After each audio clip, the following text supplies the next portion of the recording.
my arm around Robert, I had to put my other arm around Alec, or there would be a wail of protest.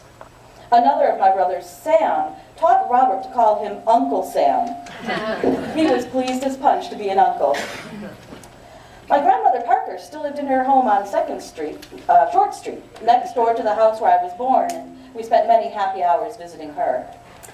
After Sister Mary and Brother Lincoln left for Lexington, I continued with my studies under Harriet Stanwood. My papa believed strongly in education for all of his children, and my sisters and I were among the most highly educated young ladies in Lexington. Not long after we returned from Lexington to Springfield, sadness descended upon us. First, there was news from Lexington. That summer, cholera struck the city. Most of the people left the city and went out to their farms to avoid the sickness, but my father stayed behind to nurse the sick and bury the dead, and soon he was among the dead of cholera.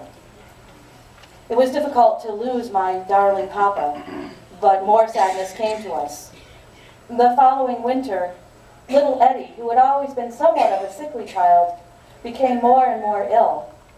My sisters and I nursed him as best we could, and my brother-in-law, Dr. William Wallace, came almost every day with medicines for him, but nothing seemed to help. Finally, just before his 4th birthday, Eddie was taken from us. Mr. Lincoln walked down to the cemetery in town and bought a plot and a headstone for our baby. And we tried to comfort each other as best we could in our loss. We were very happy to learn that we would soon have another addition to our family. And in December of the same